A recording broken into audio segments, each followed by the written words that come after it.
Welcome back to another video. और आज की इस वीडियो में हम एनालिसिस करने वाले हैं बिटकॉइन का। तो आप लोगों के सामने ये क्रिप्टो का बिटकॉइन ओपन है। अब यहाँ पर मैंने जैसे ही H4 का चार्ट खोला तो मुझे सामने ही एक पैटर्न शो हो गया। आप लोगों ने गैस करना है कि कौन सा पैटर्न है। ठीक है, तो जैसे ही मैंने चार्ट ओपन करा तो मुझे सामने ही पैटर्न शो हो गया। तो मैंने जल्दी से क्या करा कि पहले पहले तो ट्रेंड लाइन उठाई और ये पैटर्न ड्रॉ करने लग गया। ठीक, तो ये पैटर्न कुछ इस तरीके से बनता है। अगर आप लोग यहाँ से इस तरह से ड्रॉ करते हैं, ठीक है। अब आप लोग यहाँ पर देख सकते हैं, ये आप लोगों के सामने एक साफ सुथरा पैटर्न बना हुआ है। अब इस पैटर्न को क्या देते हैं आप लोगों ने कमेंट के अंदर बताना है इसको कि इस पैटर्न का क्या नाम है। अब आप लोगों ने जैसे आप लोगों के सामने पैटर्न बना हुआ है, आप लोगों ने क्या देखना है कि भाई मार्केट डाउन साइड पर आ रही है, इतना गिरती जा रही है। उसके बाद क्या हुआ कि मार्केट थोड़ी कंसोलिडेट करने लग गई है, जो अप साइड की तरफ जा रही है, या ट्रेंड की कंसोलिडेशन कहती हैं। क्योंकि H4 का BTC का H4 का चार्ट ओपन है। तो अभी जो प्राइस है वो 64,844 डॉलर चल रही हैं। तो अब हम यहाँ पे ने मेन चीज़ क्या करनी है कि हमने यहाँ पे अपनी एंट्री जोन स्पॉट रजिस्टेंस देखनी है। अब यहाँ पर देखते हैं तो भाई मार्केट तो इतने अरसे से डाउन साइड पर आ रही है, कोई रजिस्टेंस जोन बना ही नहीं रही है। अगर रजिस्टेंस जोन बनता भी है वो 72,000 के ऊपर जाके बन रहा है। और अगर स्पॉट जोन देखते हैं वो भी काफ़ी दूर हुआ है 3-4 हज़ार पॉइंट का, 3-4 हज़ार डॉलर दूर है। तो अब हमने यहाँ पर मेन चीज़ देखनी क्या है। अब आप लोगों को सामने ये चार्ट ओपन है, ठीक है। सबसे पहले बिगिनर्स क्या गलती करते हैं, वो यहाँ पर जो है ना अपनी इंडिकेटर्स लगा लेती हैं, पता नहीं स्पॉट रजिस्टेंस निकालना शुरू कर देती हैं, ट्रेंड लाइन ड्रॉ करने लग जाते हैं, पता क्या कुछ करने लग जाते हैं। तो आप लोगों ने ये सारी चीज़ें नहीं करनी है, ठीक है। आप लोगों को सिंपल तरीका बताता हूँ। आप लोगों को सबसे पहले आपके सामने पैटर्न शो हो गया। ये पैटर्न सिंपली साइन होता है बाय साइड का, ठीक है। ये जिस साइड के ऊपर जो है ना ब्रेकआउट देगा उसी साइड के ऊपर एंट्री आप लोग ले सकते हैं। क्योंकि इस फ्लैगिंग पैटर्न को इसको फ्लैगिंग पैटर्न बोलती हैं, ठीक है। अब यहाँ पर आप लोगों ने क्या करना है, यहाँ पर आप लोगों ने देख लिया कि भाई जी फ्लैगिंग पैटर्न बना हुआ है।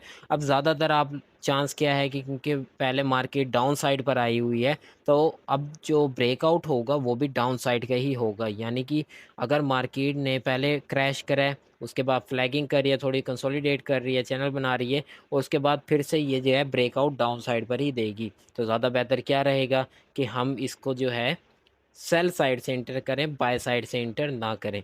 तो अब यहाँ पर आप लोगों ने क्या करना है, फैबोनेशी का इस्तेमाल करना है। क्योंकि फैबोनेशी बहुत ही स्ट्रॉन्ग इंडिकेटर है। इंडिकेटर तो नहीं कह सकते, ये आपको परसेंटेज निकाल के दे देते हैं मार्केट के जोन्स वगैरह की।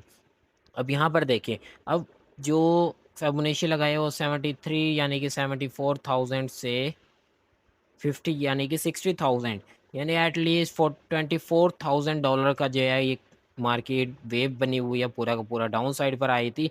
तो अब मार्केट को इसको रिट्रेस करने के लिए जाएगी तो 60% या 78% बहुत मुश्किल है कि ये जाए, ठीक है ना, रिट्रेस करने। क्योंकि ऑलरेडी 24,000 डॉलर की जो उसने क्रैशमेंट करी है, तो अब रिट्रेस करने के लिए जब जाएगी तो बहुत मुश्किल है। तो आप लोगों ने क्या करना है, 60% तो रिट्रेस नहीं करेगी ना, 60% या 70%। तो आप लोगों ने मेन चीज़ क्या करनी होती है कि आप लोगों ने फिर जोन भी देखनी है। ये नहीं कि सिंपली जो मैंने बता दिया 61% से 78% का जो जोन है, हम वहाँ पर जाके रिट्रेस करके और हमने लगा दिए जोन, ठीक है। अब उस जोन में आएगी तभी मैं ट्रेड करूँगा, अदरवाइज ट्रेड नहीं करूँगा। तो मेन चीज़ क्या होती है, इसमें 3 जोन्स होते हैं, 50, 61 और 78। ये 3 मोस्ट इंपॉर्टेंट जोन होते हैं, जो स्ट्रॉन्ग जोन होते हैं। 38% भी होता है। अगर बहुत ही ज़्यादा बड़ी वेव हो डेली के टाइम फ्रेम में या वीकली टाइम फ्रेम में आप यूज़ कर रहे हो, तो 38% से आप लोग किसमें 50% के इस जोन के अंदर जा सकते हैं। अगर आप लोगों ने H4 का चार्ट ओपन करा और काफ़ी बड़ी वेव है, लेकिन आप लोगों को नहीं लगता कि मार्केट इतनी दूर तक रिट्रेस करने के लिए जाएगी, तो आप लोग 50 से 61% तक का जोन मार्क करके बैठ जाते हैं। अब जैसे कि मैंने यहाँ पर मार्क कर लिया अपना जोन, जो कि 50 से 61 का जोन बनता है। अब यहाँ पर आप लोग देख सकते हैं कि पहले मार्केट ने यहाँ पे थोड़ी सी कंसोलिडेट यानी कि एक रिवर्सल शो कराया था कि मार्केट यहाँ से अप ट्रेंड की तरफ जा सकती है। और दोबारा से मैं आप लोगों को बताना चाहता हूँ कि जैसे हमने गोल्ड में देखा था, वहाँ पर क्या हुआ था, मार्केट ने विक बनाया था, कैंडल का विक बना हुआ था ना, कि पूरे के पूरे विक पर था, मार्केट ने उसको रिट्रेस करने के लिए आई और उसके नीचे ही जैसे लिक्विडिटी स्वैप करी उसकी, और फिर दोबारा आप ट्रेंड की तरफ चली गई। तो आप लोगों यहाँ पर भी देख सकते हैं कि जो हैमर बना हुआ है इसका कितना बड़ा विक है। तो मार्केट ने क्या करा, उसको रिट्रेस करने के लिए उसको तोड़ दिया, ठीक है ना, उसकी लिक्विडिटी जितने भी स्टॉप्स वगैरह थे सारे हिट करे। उसके बाद क्या हुआ कि मार्केट ने एक रिवर्सल शो कराया, डोजी शो कराई, और वापस से अप ट्रेंड की तरफ वापस से कंटिन्यू हो गई।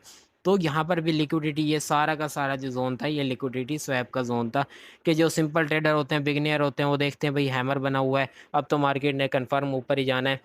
वो क्या करते हैं कि बाय साइड के एंट्रीज ले लेते हैं और उसके नीचे स्टॉप लगाते हैं। मार्केट क्या करती है, उनके स्टॉप हिट्स करके और दोबारा वापस अप साइड पर चली जाती है। अब यहाँ पर मेन चीज़ क्या है, क्योंकि सबसे पहले बात तो कंसोलिडेट हो रही है मार्केट, ठीक है, कंसोलिडेट मार्केट अपनी पावर बिल्ड कर रही होती है, क्योंकि एक ही जगह के ऊपर ये अचानक से ब्रेकआउट देके और वापस जाएगी। जैसे ही आप मिसाल ले सकते हैं, जैसे स्प्रिंग होता है, अगर आप उसको प्रेस करते हैं तो वो एक ही जगह के ऊपर अपनी पावर को बिल्ड कर लेते हैं, और जैसे ही आप उसको फ्रीज करते हैं, छोड़ते हैं, तो वो अचानक से एक साइड के ऊपर फुल जोर से अपनी पूरी ताकत से निकल जाता है। तो यहाँ पर भी वही चीज़ है कि ये मार्केट अभी कंसोलिडेट कर रही है और यहाँ से डाउन साइड पर आ सकती है, जिस साइड पर ब्रेकआउट देगी। अब मैंने सिंपल करना क्या है, मैं पहले अपने रेजिस्टेंस जोन लगाऊंगा, ठीक है। पहली ये रेजिस्टेंस बनेगी मेरी, सेकंड रेजिस्टेंस जो होगी वो ये बन सकती है, ठीक है, ये दो रेजिस्टेंस बनेगी। उसके बाद ट्रेंड लाइन, ये भी मेरी एक रेजिस्टेंस ही जोन लेवल ही बन जाएगा। तो मैं क्या करूँगा कि अगर मैंने शॉर्ट की पोजीशन लेनी है तो इस रेजिस्टेंस के ऊपर मैं अपनी एंट्री लूँगा। टीपी जो होगा मेरा इस स्पॉट पर होगा जहाँ से ब्रेकआउट, क्योंकि हमेशा याद रखें एग्जैक्ट उन्हीं पॉइंट्स के ऊपर नहीं लगाना होता जहाँ पे स्पॉट रेजिस्टेंस होते हैं, उनसे थोड़ा सा ऊपर या नीचे करके लगा सकते हैं आप। ये मेरा जो है एंट्री जोन बनेगा, ठीक है। और ये मैं सारी चीज़ें आपको अपने ही एनालिसिस के बारे में बताता हूँ कि मैं किस तरीके से एनालिसिस करता हूँ और अपनी वीडियो जो ट्रेड्स वगैरह है वो किस तरीके से लेता हूँ, ठीक है। क्योंकि स्टॉप लॉस भी हिट होते हैं, टीपी भी हिट हो जाते हैं कभी कभार। तो हर चीज़ चलती है ट्रेडिंग के अंदर ना। अब हर कोई 100% परफेक्ट तो नहीं होता ना, ठीक है, उसको भी कभी कभार गलत हो जाता है वो भी। तो वीडियो पसंद आई हो तो वीडियो को लाइक और चैनल को सब्सक्राइब करें।